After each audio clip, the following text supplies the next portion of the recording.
Welcome to Focus on HR, your internet video program on human resources. I'm your host, Kathleen Koch.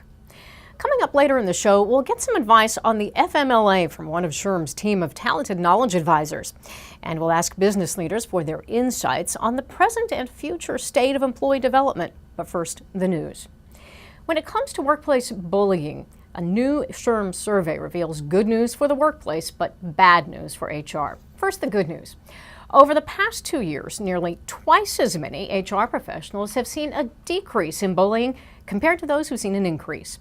Nearly 90% of respondents said that complaints of workplace bullying are handled by HR. But where do HR professionals turn when they are the ones being bullied? Well, that's where the news gets decidedly less rosy. More than a quarter of survey takers said they had been bullied in their role as an HR professional. 43% never reported the abuse to anyone. One possible reason for keeping quiet, the most common bullies of HR professionals are executive-level staff other than the CEO.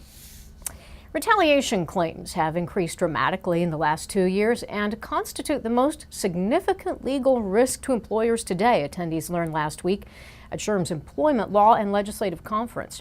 In 2010, retaliation claims became the most commonly filed charge with the U.S. Equal Employment Opportunity Commission. The trend continued last year when retaliation claims accounted for 37% of all federal workplace discrimination charges. Employment law expert Joe Beachboard told attendees these types of claims are easier for jurors to relate to than other types of claims. And a number of Supreme Court cases have made them easier to establish as well. One of the most recent decisions, handed down in March 2011, ruled that employees who make verbal complaints may sue for retaliation. As a result, Beachboard advised HR professionals should treat verbal complaints as seriously as written ones and ensure that employees who voice their grievances don't become victims of retaliation. We'll have more news in a moment, but first, here's a brief message from our sponsor.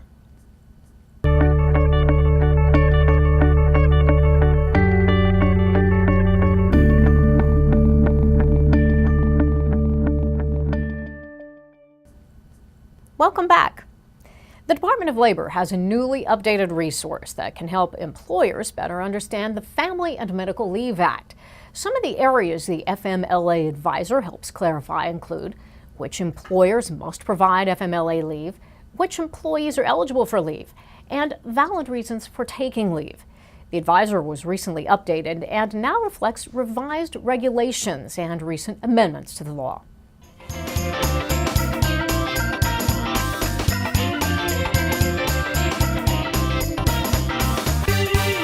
For HR professionals who want additional advice on grappling with the FMLA, here's a quick update from one of SHRM's highly trained knowledge advisors. Do employees accrue paid leave while on FMLA? The FMLA doesn't require you to let employees accrue vacation while on leave. It does require you to be consistent, though.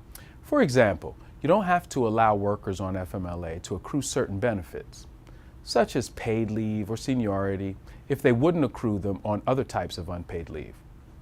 What if the employee is substituting paid leave for part or all of the unpaid FMLA? Well, again, be consistent. If your policy lets workers accrue time off while on paid leave, your FMLA policy should do the same. As with all policies, have legal counsel review them for consistency and legal compliance. State law may offer greater benefits to employees than the federal regulations. SHRM's team of knowledge advisors has more than 200 years of HR experience and is available 11.5 hours each workday to help SHRM members answer questions about legal, employee relations, and other issues.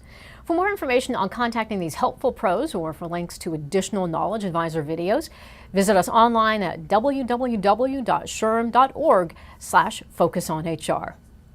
And now for a brief message on the upcoming SHRM Annual Conference.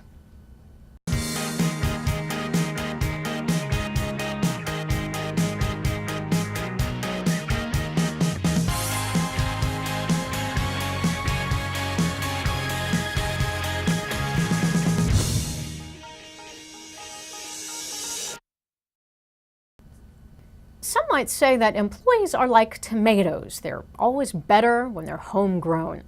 So we asked a group of business experts for their thoughts on how businesses rate today on helping employees rise through the ranks. and how employers can excel at this important skill in the future.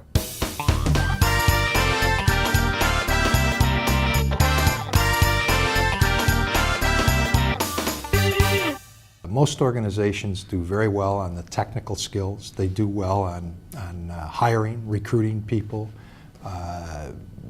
doing a good selection process up front. I think what they need to do more of is work on the assessment of that talent once they hire them.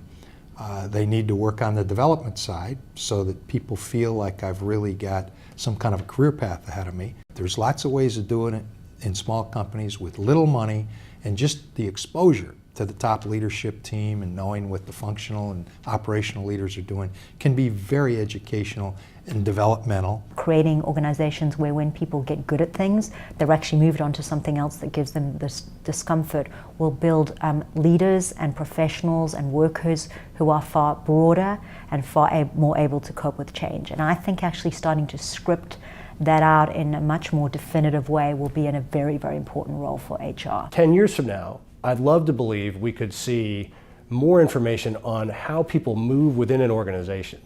Most organizations that I'm aware of have a lot of data on individual people. They have less information on the roles they actually have in their organization. So as you track someone's migrations from place to place, what's the impact on their performance, on their likelihood of staying?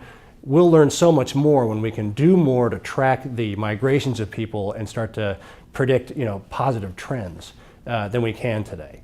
If you could capture really what kind of development experiences will fit what kinds of backgrounds and get a lot more targeted, because there is a lot of risk in moving people around and giving them development experiences, I think would be an outstanding thought. For more ideas on how to better attract and manage your organization's talent, be sure to check out SHRM's upcoming Talent Management Conference and Exposition taking place in early May in Washington, D.C. For a link to that upcoming event and for additional information on many of the stories in this episode, visit us online at www.shrm.org/focusonhr. And that's a wrap on our latest show. I'm Kathleen Koch. Thanks for joining us.